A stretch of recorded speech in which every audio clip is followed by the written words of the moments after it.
In the middle of Call of Duty Black Ops 3's lifecycle, zombie players were hit with a bombshell. On top of the already amazing DLC maps the community was getting at the time, mod tools and full Steam Workshop support were announced for the PC version of the game. Fully supported mod tools were not seen since way back in World at War, and the closed alpha was set to start in the summer of 2016. YouTuber Madgaz was approached by Treyarch to join the closed alpha due to his work on making custom perk machine models based on community ideas, most notably Banana Colada. With him being mainly a modeler and not a mapper, he began to mess around with the tools and managed to put together the first large-scale custom zombies map to release publicly on the Steam Workshop, Fabrik Der Untoten. Before we jump into this retrospective, don't forget to leave a like, subscribe, and hype the video if you like what you see. Also, check out this playlist I have linked to see all my other retrospectives. Alright, let's get into it. Madgaz started learning the ins and outs of the tools by remaking parts of Der Untoten and then building on top of it. He kept his community in the loop with live streams and uploaded videos every time a major change or addition happened. The name Fabrik Der Untoten came from suggestions from his community. It means Factory of the Dead, quite fitting since that was what the aesthetics of the map eventually came to be. The map layout is a mixed bag with extremely tight corridors indoors and a wide open training area outside. Upon spawning in, you're met with a lot of doors in the spawn room, but only 2 are available to buy. The others that lead to more spacious areas of the map need power to be turned on in order to access them. The 2 separate paths to power each present their own aesthetics. One side brings you to familiar territory, with the room being reused parcels, I guess you could call it, from other maps, such as Teleporter A from Der Reese and the Help Room from Nacht. Now, they aren't one-to-one ports, they have plenty of changes such as debris and windows and other features, but you can tell that's where they came from. The other path brings you down into the sewers. It's pretty confusing down here, and you can get turned around pretty easily. Off to a side room, you'll stumble across Ted's room. Welcome back to Ted as we review the main quest. Both paths from spawn converge downstairs in the power room area. It's a few tight hallways, you can't really be down here when it's a high round. There are so many choke points, every path down here is dangerous. Luckily, turning on the power opens up the other paths from spawn which lead outside. There's an open courtyard area that's perfect for training. Off to the right, there's an alley leading back to the Der Reese Teleporter A room, but it was only openable from this side. Back at the courtyard, you can get into a building that looks almost exactly like Teleporter C from Der Reese, except the catwalk is a little bit different. Back outside, you can get into a house-style building that has stamina up upstairs and it connects back to spawn. With that, that's all the areas of the main map. Teleporting to Pack-a-Punch brings you to different areas, so I guess now's a good time to go over the Pack-a-Punch process. Pack-a-Punch is very similar to Der Untoten. You have to link the teleporter in the building outside to the pad in the Der Untoten room. Taking the teleporter can bring you to either a closed-off area of the Origins trenches with Widow's Wine, or the Mob of the Dead cell block with Electric Cherry. After a few seconds of either, you'll get sent to the Keener Projector room, where Pack-a-Punch is. Reflecting on the map as a whole, I do like how the layout on the way down to power is very close quarters, which gives the beginning round some challenge, and allows training in the larger space once you've earned it. With Madgaz having previous experience modeling perk machines, it's expected that there's plenty of custom perks on this map. We'll start with the zombies community's favorite, Banana Colada. Man, this perk was huge back in 2016. People were signing petitions to get it added into Black Ops 3. I could do a whole video on the lore behind it, but its function is when you slide, you leave a slippery Slipperfire-esque trail that causes zombies to slip and fall. It's a really fun perk to use, even though it's not super effective. The dogs really bug out when they get trapped in this trail though. Madgaz Moonshine's effect are when you slide, an explosion will happen in front of you, killing any zombies or bosses in the explosion. It has about 20 uses per round. Crusader Ale gives you 1-hit knife to round 20, and a blast furnace ammo type every couple bullets, and you rebuild your shield fully at the start of each round, if it's not completely damaged. Perk-a-Lot is a very unique perk that you can only buy after completing the Easter egg. It costs 10k and gives you all the perks on the map, but there's one caveat. Fabrik Der Untoten has a 6 perk limit, and you need to have a free perk slot to buy Perk-a-Lot. So if you have 6 perks by the time you finish the Easter egg, and there's a high chance you do, you're going to have to down yourself to get Perk-a-Lot. I'm sure this oversight isn't intentional, it is just a side effect of the map being made in the mod tool's infancy. Although not really a perk, the Ammo-matic machine that was cut from World at War makes an appearance here. It gives you a max ammo for 5,000 points.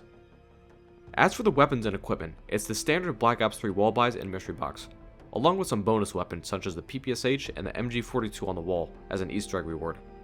The trample steam can be built and used just like its die-rise version. In my opinion, it doesn't really fit in this map, like there's no spot to use it to jump from place to place, at least that I could find. But it's still a fun item to use, and you don't really see it a lot nowadays. You can also get the rocket shield out of the box, or it will become available in Ted's room after you beat the Easter egg. Well, actually, you can buy it at any time if you want, it's just invisible. Lastly, the factory has a few electric trap locations for you to use.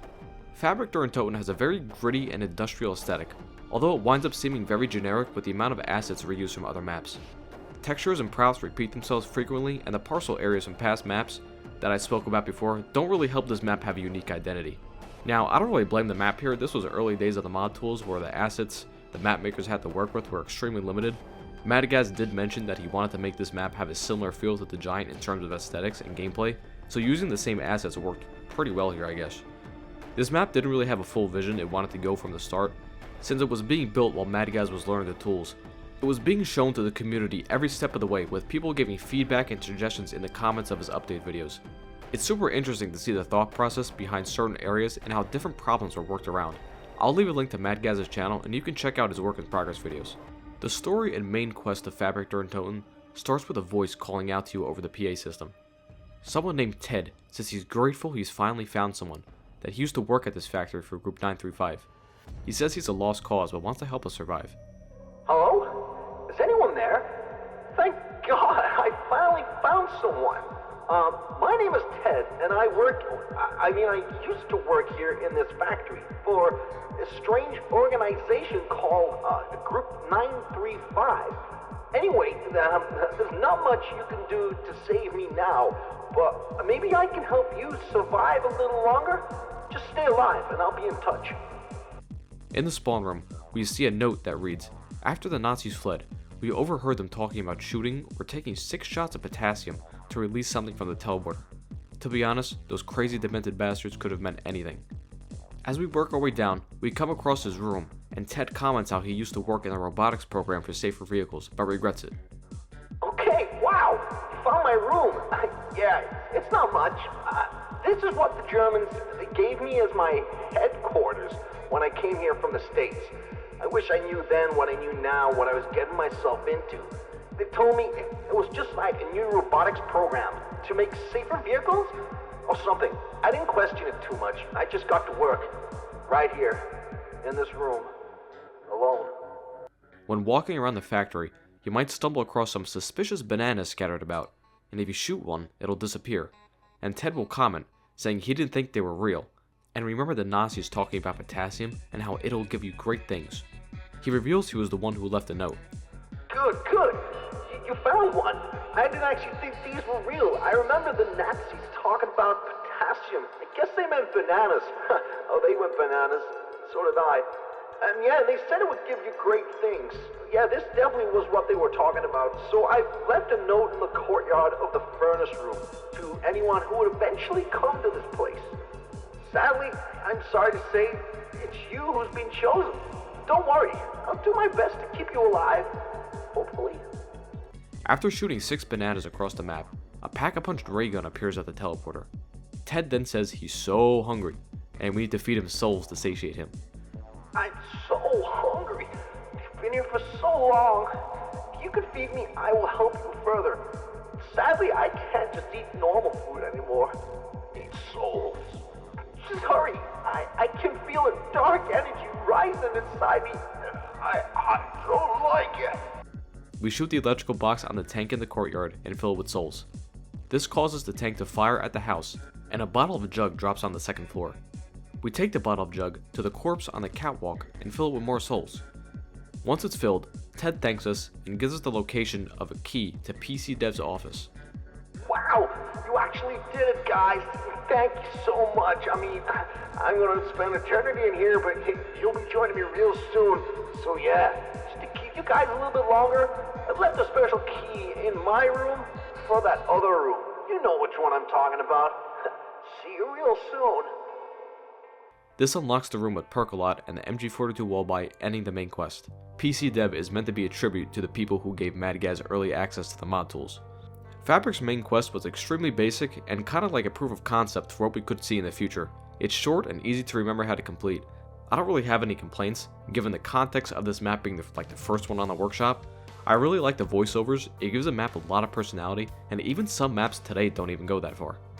The rewards are pretty great as long as you account for your perk slots, and I think it's well worth doing if you're planning a long haul game on this map. So that's it for Fabrik Der Untoten. Now it may sound like I was a little harsh with my comments on this map, but even Madgaz himself said some of the same things.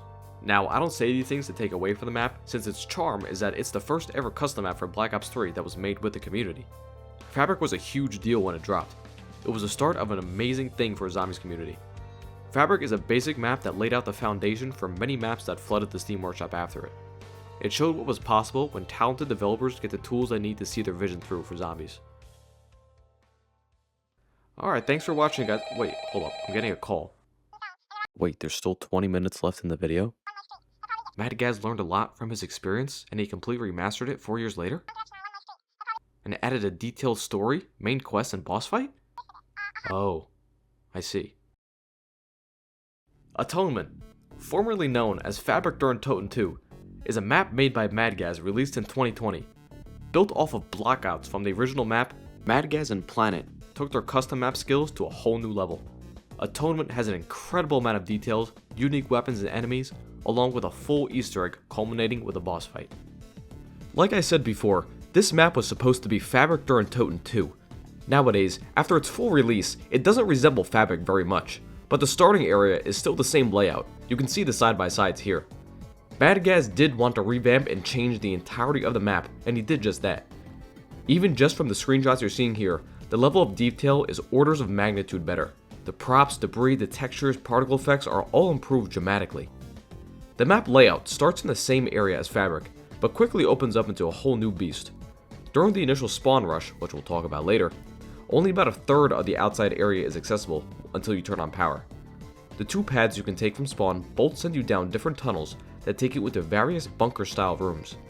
One side houses minecarts and a rail system along with a control panel to oversee the mining operation. The other side sends you down mining tunnels that lead to a room with a ritual table. Both paths converge on the power room, where after turning it on, a jump pad opens that you can take back to the spawn and explore the rest of the outside. This area is similar to the courtyard on Fabrik Der Untoten, but a lot bigger. Here, you can open the door to a bar that leads back underground and eventually connects to the ritual room. Everywhere you go on this map, you can't be comfortable. There's really no safe training spot on this map except the outside, but only if you're skilled at training. Full area loops are the way to go to survive. The tunnels are a death trap on high rounds, and even the underground rooms become overwhelming the later you go. Atonement is not easy. A custom mini-boss will attack you every few rounds on this map. It's the Panzerhound from Wolfenstein. It gets parachuted in from the sky, and immediately the music changes and the energy of the map really ramps up. It follows you around the map and can either pounce you or use its flamethrowers to burn you up. The Panzerhound is immune to bullets, and the only way to take this thing down is to find rocket launchers that spawn around the map and shoot it. A special HUD element comes up to let you know where they are. It takes 2 shots to take down, so you have to find 2 different locations. After the first shot, this thing starts running, and boy, let me tell you, this thing is vicious. Now, in my opinion, this enemy is not very good gameplay-wise. For a mid-round enemy, it demands way too much attention, and you have to drop everything you're doing to go deal with it, as it's a super dangerous beast following you around. The fact that you can't go to any rocket launcher location and only a specific random one that could be on the opposite side of the map really kills this thing for me. I could put up with it if it spawned every 10 rounds or so, or along with special occasions during the Easter egg, but every 5 rounds is a little much. The Panzerhound doesn't ruin the map for me, but it's a bit of a sour spot. All that being said, there is a way to trivialize the boss, but it requires some effort. We'll circle back to that later. The weapon selection on this map is a mix of World at War and COD World War II weapons. They fit into this map's time period very well. The mystery box on Atonement is a fully custom model. Details like that really set this map ahead of its competition. All the perks found on Fabrik also make return, and as far as I can tell, they function pretty much the same, except for Ammo-matic. Its price increases the more you buy it on the same round. I think this is a great change to make it less overpowered. There was one new perk added. It's called Fire Fuel Soda. It works similar to Stone Cold Stronghold. Standing still creates a ring around you that burns enemies that walk into it. Also, fire damage is increased while you're inside of it. The perk shaders got a nice update.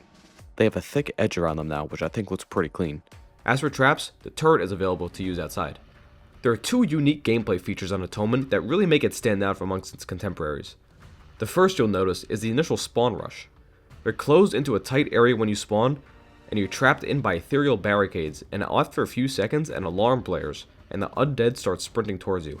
At this point, you can either choose to escape near the ammomatic machine, or try and survive. For every 10 seconds you survive, you gain a reward. You can receive things like a pack-a-punch weapon, fire cell, double points, max ammo, all good things. Honestly, if you have some skill at training, this is a no-brainer. It's low risk since if you die, you can just restart, but surviving the whole way gives you a huge leg up in your run. As for the next feature, you might notice a special rail coin drop from zombies you kill. You can pop this thing into the minecart controller down in the underground portion of the map. Doing this sends off a minecart to go fetch you some goodies. I've seen all kinds of power-ups come back from here, and the occasional special Madgaz ray gun Mark II. This thing is a full auto beast, I love it. But don't stand too close to the minecart, because whatever it spits out you'll pick up instantly, so you don't want to replace the wrong weapon. It's not like I've done that or anything. Actually, I lied, it's 3 features. There's a weapon trading table in the furnace room. It works just like in Revelations. I'd love to have this option in co-op, I wish more maps did this. On the topic of wonder weapons, Atonement has its own custom one, the Atonement. In order to obtain this, you have to get 3 vials and insert them into a Zetsubo KT4 style machine. These vials come from soul box generators scattered around the map. I love the look of these things. The animations are kinda cartoony, and like the steampunk nature of them really fits well into the map. The zombies you kill in its radius get sucked in, and eventually the vials get spit out. After getting all 3 vials, plug them into the machine and the Atonement is yours. There's one weapon that's pretty unique. You can charge it up to fire an elemental horde wiping shot, or use single shots to take out a few zombies at a time. The upgrade for it is fairly simple. All it takes is shooting the upgrade station a few times, and then blowing up some 115 rocks outside the map. Doing so will spawn keepers that drop parts when killed. Once you have all the parts, you can go back to the build table and upgrade it for 5k. I kinda wish it was a free upgrade, but that's okay. The upgrade increases its power and allows you to revive teammates with a single shot. It can also kill the Panzerhound, which completely alleviates my previous issues with it and trivializes the boss. When playing co-op, the revive feature is obviously extremely valuable. The range is a lot longer than you would think, so playing solo gives it one less cool feature, but it's still worthwhile to get. Unlocking Pack-a-Punch on Atonement is a little bit involved, but nothing crazy. When you load into the map, a wonderfully detailed loading screen pops up, and you see some mysterious different symbols on it. These are relevant for unlocking Pack-a-Punch. In 3 different areas around the map, there are, I don't know what to call them, like mechanisms of some sort that you can enter a string of numbers into. Somewhere close to each of these mechanisms are a set of symbols from the loading screen. You have to translate these symbols into numbers and enter them into the mechanism using a translation board on the map. Also, the code is the same every time, so you could just look it up. After every correct code is entered, the mechanism will spit out a special rail coin. Using this rail coin will cause the minecart to bring back a piece of Pack-a-Punch. You can build it at the bottom of the large set of stairs near power. It moves around to 3 different locations around the map and has an indicator nearby each location, similar to the Horizon Drag. I really like this Pack-a-Punch process, except for 2 issues. First, doing it solo is pain in the ass, as the code takes quite a while to enter at each mechanism, and the zombies will still attack you. I might be spoiled here by the newer games, but having the zombies not target you while entering the code would be great for solo. Co-op, it's a non-issue. Next thing, I wish the codes were random. I think this whole symbol translation is pretty unique, and most players aren't going to even interact with it since they can just look up the answer on the map guide. Atonement has a few unique side quests to spice up the gameplay loop and give you something to do. The biggest one is unlocking access to Gobblegums. Around the map, there are 3 cash registers that you have to pay 1,000 points each into. After forking over the cash, a door will open in the outside area to a small shop that houses the Gobblegum machine and a unique weapon, called the Conjura's Battle Mace. If y'all don't know who Conjura is, he's a huge custom zombies YouTuber that makes great videos. There's also a free perk slot Easter egg. If you use the Bowie knife and knife 3 hands holding perk bottles around the map, a ghostly keeper will appear and hand you a perk power up. Lastly, one small little thing, you can get some free points by shooting the dartboard in the bar. I think there's a good variety of side Easter eggs here. Gobblegums and free perks are a huge boost to your playthrough, and these eggs don't take long at all. Obviously, I wish there was more. I can't get enough of Easter eggs in any map I play. The unique melee weapon is just alright. It's a melee weapon, it can only be good for so long. However, the shout out to a community member is always great to see. Now it's time to dive into the main quest of Atonement. The story of Atonement sends our crew to the English countryside in Catslow Mining Village. Group 935 was conducting trials there and discovered enough deposits of 115 to fuel months of experimentation. The loading screen shows a redacted document from Group 935 on the subject of experimental weapons testing in Catslow. It speaks of a strange temple that was uncovered, and some sort of sacrifices that went along with it. Whatever they were doing in Catslow was a success, and the entire town has been overrun.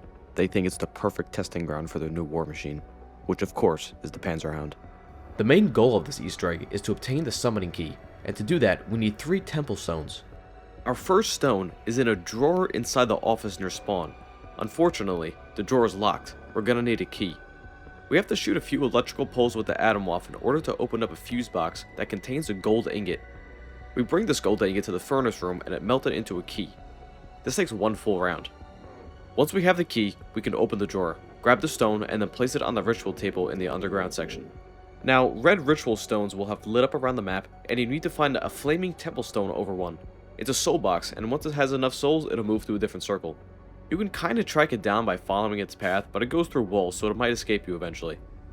It'll bounce around to different circles a few times around the map, but it'll eventually float down.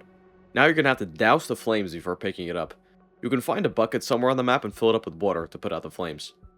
Once you do that, you can pick it up and plop it on the table. Our third and final stone is an easy one. Go down to the mine area, pick up a shovel, and get digging. There are a few dig spots scattered around the mine, and in one of the spots is going to be a blue rail coin. Inputting this rail coin will cause the cart system to malfunction, and you need to interact with 3 electrical boxes around the map in order to get it back online. After that, the minecart will bring you the 3rd stone. After you have all 3 stones on the altar, you can now charge the summoning key. This is a defense challenge that lasts around 2 minutes, and a lot of keepers and zombies come your way. It's very easy to get overwhelmed here and have the keepers all over the ritual table, so come ready to fight. After the summoning key is charged, you have to bring it around to 3 different altars to charge it even more. Keepers will spawn in the area and you must defend it. These defense sections feel like they take forever because the keepers spawn so frequently and there's like no downtime. Once you're done going around the map with the summoning key, it's time to start the boss fight. Down near Jug, there's a large door with a suspicious summoning key sized hole in the middle. Placing the key in reveals a teleporter room similar to Drak. Taking the teleporter takes you to the boss arena. It's a small cave area with a huge vein of 115 rock on one side and death ray pillars scattered throughout. A broken down Panzerhound can be seen spotted by the 115 rocks. Activating the death ray sends beams of electricity into the Panzerhound, supercharging it. This boss fight is just you versus the Panzerhound. And zombies. And keepers. And raps coming down from the broken sewer pipe above. Yeah, it's a lot to deal with in this small ass room. Solo is manageable if you're good at training and don't let the raps get too close, but co-op is an absolute nightmare, with raps exploding literally every second. So many things on you. I'm red, I'm dead. Oh no, no. Oh my god, what Dude, is this is happening? fuck, buddy. Oh my god, I'm dead again. What? Did you get Reese alive? Bro, Yeah. what is happening? Dude, the raps These don't let up, are bro. The raps don't let up. I would stream it for you, Mister, but I think I would die if I go to my desktop. You're Oh good. my god. It's still charging. Oh shit. Dude, Brain, what brain. the fuck? Yo, what is this? Do we know? The way to kill the Panzerhound is by activating the death ray again and waiting a few minutes for it to charge up. Not gonna lie, these minutes feel like hours under the pressure of all those things attacking you. It takes 3 hits from the death ray to slay the mechanical beast. A cutscene plays showing the zombie hordes across the map being slain. You have now defeated the evil and atoned the souls of the innocent. With the Nazi war machine slain, what would become of our heroes? Talking about the boss gameplay wise, each phase is slightly different, with one phase giving you wraps, another keepers, and the last one they both come out. But they all give you a max ammo drop at the end of each phase. This boss fight pretty much boils down to running around in circles for like 15 minutes and trying not to die. It's quite challenging, but I wish there was a little more to it. For example, the last phase could have been direct damage to the Panzerhound or something instead of a 3rd death ray. Regardless, this Easter egg is a solid one, with plenty of fetch quests and soulbox elements. The challenge ramps up as you progress the steps, so it forces you to get stronger along the way, which I enjoy. The defense steps in boss fight get a little drawn out, but if you're set up enough, they shouldn't be a problem. I got the opportunity to ask Madgaz a few questions about Fabrik and Atonement. Funny enough, I got to him through Facebook of all things. The first question I had for him, since he was one of the early testers of the mod tools, was there any feature added or bugs fixed over the development that he was particularly happy about? His answer was during the alpha test stage of the tools, there was hundreds of bugs, some little, some large, but ultimately the best thing they did was to add in the Shadows of Evil map models. Before that, it was very limited on what they offered. The next question was what was the most difficult thing to add to Fabrik or Atonement. And the most difficult thing for Fabrik for him was everything. It was his first map, everything was so new, he was constantly hounding other community members for help. But Atonement, the hardest thing for him to get right was the starting room challenge. Trying to get the balance right was a nightmare. My next question was, what was the thing you regret most that you had to cut out from Fabrik or Atonement? For Fabrik, he wanted to have more teleport locations for when he traveled to Pack-a-Punch, but since he was new to all of it, he was happy with what he was able to do. You could see one of the potential cut areas here was Ascension. I flew in no clip and looked around in Fabric's skybox and I found it. For Atonement, there was going to be a whole new section past the subway tunnels that would lead to a church with a graveyard, but ultimately he had to cut it out as it just wasn't great in the end. My last question was, were there any inspirations for the story/aesthetics for Atonement? Madgaz says he tried to tie in the story elements into the original zombie story, but Atonement was set in an English mining town that I had discovered 115 in the mines, slightly different to the meteor from the OG story.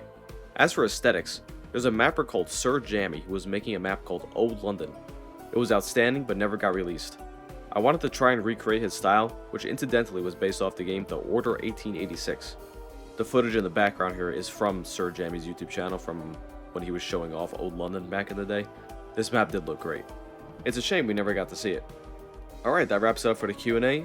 Big thank you to Madgaz for taking the time and answering my questions. You guys should go check out his newest map he made with another fantastic developer called Emox. It's called Optics Allen Invasion. I have an Easter egg guide on my channel for that map if y'all need it, if you wind up checking it out. So that's it for Atonement and Fabrik Der Untoten. On one hand, Fabrik laid out the groundwork for the future of custom zombies, with it being shown to the community every step of the way. Despite its rough edges, it showed what was possible when creativity met official support. On the other hand, Atonement showed the kind of payoff that investment into learning the mod tools can provide. Coming back to Fabrik years later with an improved skill set allowed the developers to improve upon it in every facet. The graphics, the story, the Easter egg, everything feels like it was ripped straight out of an official Black Ops 3 DLC. The developers' work mirrors the evolution of the Black Ops 3 Workshop itself. That's why both maps are worth remembering. One for opening the door, and the other for showing what waited on the other side. Thank you all so much for watching. I'll see you next time.